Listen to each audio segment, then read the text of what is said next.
Hari libur Minggu 26 Juni tahun 2022 justru hari kerja berat Presiden Jokowi. Mengemban misi perdamaian dan pangan untuk dunia, Jokowi hadir sebagai tamu kehormatan konferensi tingkat tinggi G7 di Jerman. Yang tergabung G7 adalah Amerika, Jepang, Italia, India, Kanada, Prancis, dan Uni Eropa. Usai menghadiri zona nyaman di Jerman, Jokowi segera berangkat menuju zona perang Ukraina dan Rusia. Presiden Jokowi akan merupakan pemimpin Asia pertama yang akan melakukan kunjungan ke dua negara tersebut. Kunjungan Presiden ini menunjukkan kepedulian terhadap isu kemanusiaan, mencoba memberikan kontribusi untuk menangani krisis pangan yang diakibatkan karena perang dan dampaknya dirasakan oleh semua negara, terutama negara berkembang dan negara dengan penghasilan rendah, dan terus mendorong spirit perdamaian. Meskipun situasinya sulit dan masalahnya kompleks, sebagai Presiden G20 dan salah satu anggota Champion Group dari Global Crisis Response Group yang dibentuk Sekjen PBB, Presiden Jokowi memilih untuk mencoba berkontribusi, tidak memilih untuk diam. Sekarang tambah sulit karena ditambah satu masalah besar, yaitu perang di Ukraina. Hati-hati mengenai perang Ukraina, karena ini menyangkut pangan dan energi, pangan, minyak, dan gas, yang akan mempengaruhi semua negara di dunia. Hati-hati, minyak saat normal dulu sebelum pandemi, harganya hanya $60. $60. Sekarang ini 110 sampai $120 per barel. Rakyat kita, utamanya petani, masih berproduksi beras dan sampai saat ini harganya belum naik. Moga-moga tidak naik. Karena stoknya selalu ada. Dan sudah 3 tahun kita tidak impor beras lagi. Tapi hati-hati yang namanya komoditas pangan dunia ini naik semuanya, utamanya gandum. Kita juga impor gandum gede banget, 11 juta ton impor gandum kita. Ini hati-hati.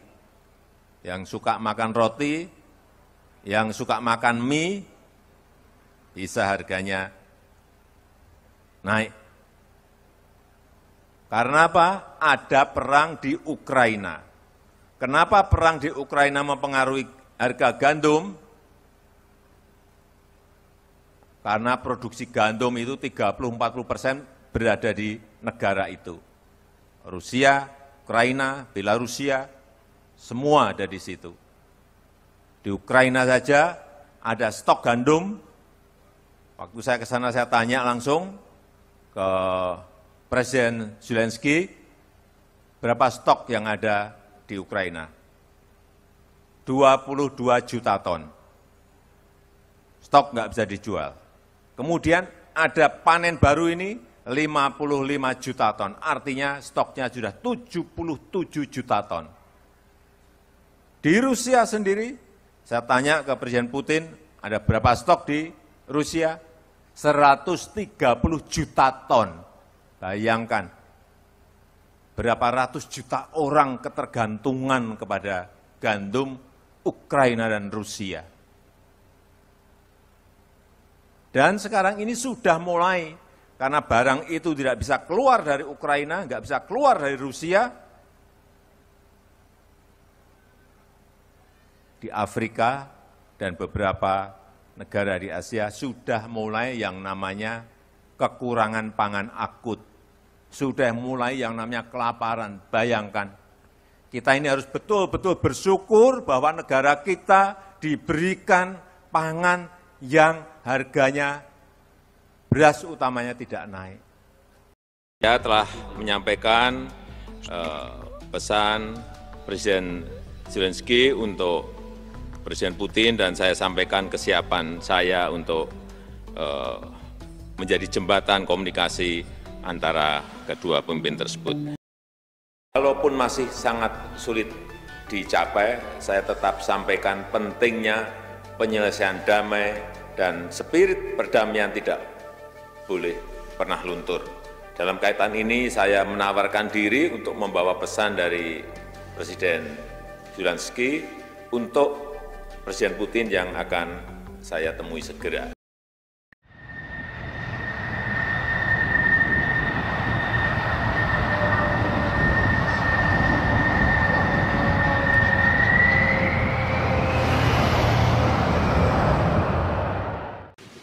Dapat saya sampaikan bahwa Indonesia tidak memiliki kepentingan apapun kecuali ingin melihat perang dapat segera selesai. Dan beberapa jam setelah pertemuan sore hari itu, pemerintah Rusia sepakat untuk melepaskan 144 tawanan perang Ukraina.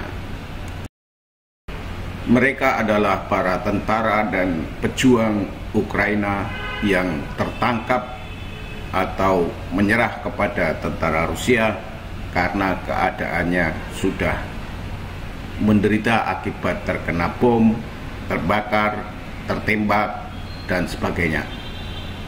Banyak di antara mereka yang mengalami cacat pada kaki, tangan, dan anggota badan lainnya. Pembebasan tawanan itu juga diumumkan secara langsung oleh Presiden Ukraina. 144 українських воїна з російського полону, 59 бійців Нацгвардії, 30 військово-морських сил, 28 армія, 17 прикордонників, 9 тероборонівців, 1 поліцейський. Найстаршому зі звільнених 65 років, наймолодшому 19.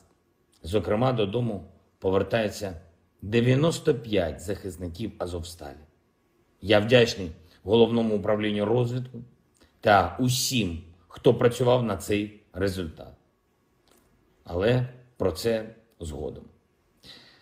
Зробимо все, щоб повернути додому кожного українця і кожну українку.